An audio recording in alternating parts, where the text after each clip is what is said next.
ඕකි right taxi සේවාව කියන්නේ ඉතාමත්ම ගුණාත්මක භාවයෙන් ඉහළ ටැක්සි සේවාවක් තමයි වෝකි රයිට් කියන්නේ. ඒ මොකද කියනවා නම් ඔයගොල්ලෝ දැනටමත් දන්නවා ඇති පික්මි Uber වැනි ටැක්සි සේවාවල් වල අපි පුහුණු සැසි වලට අපි ගිහිල්ලා තියෙනවා. ඒ වගේම ඒ වගේ පුහුණු සැසි හින්දා තමයි පික්මි වැනි ටැක්සි සේවාවල් මෙපමණ කාලයක් පැසෙන්ජර්ගේ විශ්වාසය දිනාගෙන තියෙන්නේ.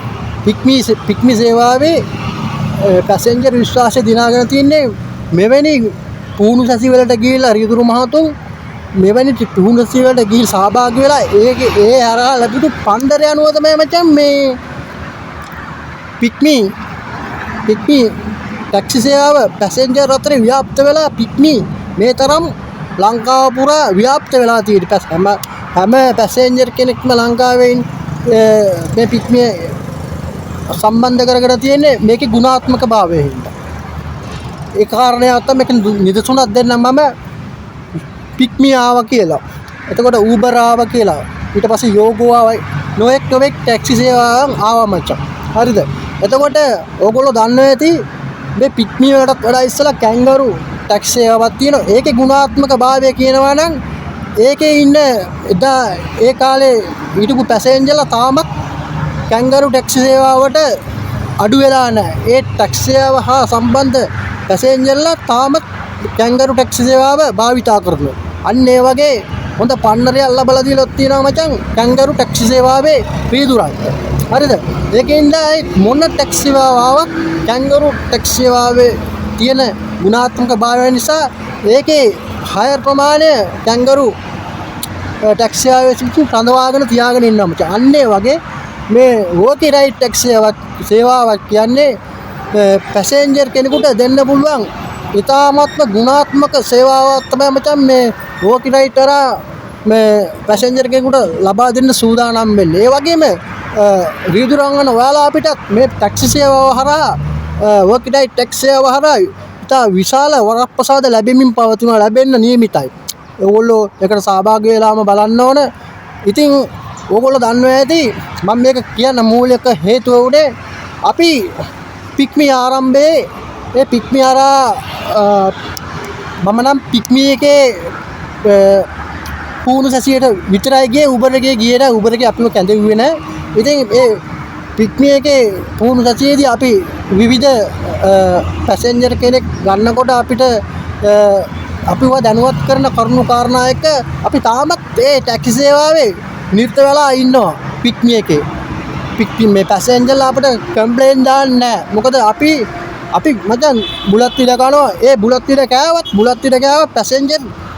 පැසෙන්ජර් ගන්න ඕන මෙන්න තියලා පැසෙන්ජර් එක්ක ගමනාන්තය දක්වා පැසෙන්ජර් ගමනාන්තේ නිමා වෙනකතුරු අපි මචං බුලත් විලක් කටේ දාගන්න. පැසෙන්ජර් බෑලා ගියාට පස්සේ තමයි බුලත් විලක් කටේ දාගන්න. හරිද? එතකොට තව පැසෙන්ජර් කෙනෙක් හයර් එකක් කරලා තව පැසෙන්ජර් කෙනෙක් නගින්න ඕන මෙන්න තියලා මචං ටක් ගාලා පැසෙන්ජර්ටත් තොරා බුලත් විසික් කළා කට හොද ගන්න. ඒ වගේ පුහුණු සැසියක් තමයි අපිට පික්පිසාවෙන් ඉස්සර ලබා දුන්නේ. හරි. ඊටත් වඩා එහාගේ පුහුණු සැසියක් තමයි මේ දැන් වෝකි රයිට් එකෙන් අපිට ලබා දෙන්න හදන්නේ. හරි. ඒ කොහොම වුණත් මේ ඔයගොල්ලන්ට කියන්න හොඳම කාරණාව තමයි දැන් ඔය ඒ වගේ පුහුණු සැසි ලැබපු රියදුරන් පරණ රියදුරන් දැන් මගේ ඩ්‍රයිවර් අංකේ මම කියන්නේ ඒ වගේ පරණ රියදුරන් මචං දැන් මේ පික්පි සේවාවල් වල Uber සේවාවල් වල ඉතාමත්ම අඩුයි. ඒගොල්ලෝ මේ සේවාව අත්හැරලා ගිහිල්ලා එක විවිධ හේතුන් හින්දා ඒගොල්ලෝ මෙතනින් ඉවත් වෙලා තියෙනවා. දැන් මේ අලුත් ඩ්‍රයිවර්ලා තමයි එන්නේ. ඒ ඩ්‍රයිවර්ලා ඇවිල්ලා තින්නේ කොයින්ද? ඒ රියදුරු මහතුන් ඇවිල්ලා තින්නේ කොහෙද? ඔය පාරේ මොබයිල් සේවාව හරහා එහෙම නැත්නම් තරින් තන මහා පාරේ ලියාපදිංචි කරනෝනේ රියදුරන්. ඒ රියදුරන් ලියාපදිංචි කරනකොට මචං එතනදී මේ අපේ ඩෙන්ටි කාඩ් එක අරගෙන මේ වාහනේ ලියකියවිලි ටික අරගෙන ලියාපදිංචි කරා ඇප් එක ඕපන් කරලා දුන්නා හයර් ටික දුවා ගන්නයි තියෙන්නේ. එතන පුහුණු සැසියක් නෑ. හයර් ටික දුවා ගන්නයි තියෙන්නේ. ඉතින් ඒ රියදුරන්ට ලැබෙන්න ඕන මූලික දැනුම මචං ලැබිලා නෑ.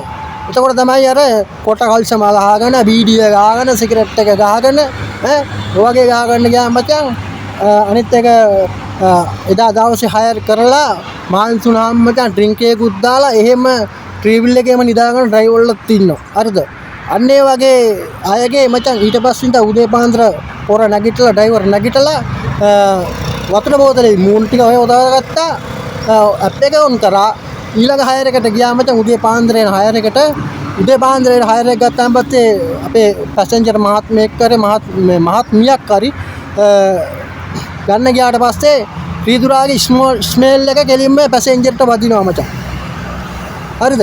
එතකොට පැසෙන්ජර්ගේ මූඩ් එකත් අවුල් වෙනවා. පැසෙන්ජර් කතාව පැසෙන්ජරු රීදුරාගේ අතර ඇති වෙන කතා බහිනුත් රීදුරාගේ මූඩ් එක ඇති වෙනවා. එතන දවසම පැසෙන්ජරටත් අවුල් රීදුරාටත් අවුල්. හරි තේරුම් ගන්න ඕනේ. අන්න ඒ වගේ හොඳ පුහුණු සතියක් ලැබෙන්න ඕන මේ වගේ දිගු ගමනක් යන්න. හරිද? මේ වගේ දිගු ගමනක් යන හොඳ පුහුණු සතියක් ලැබෙන්න ඕනේ. මචං අන්න ඒක තමයි මේ පුහුණු සතියේ පරමාර්ථය.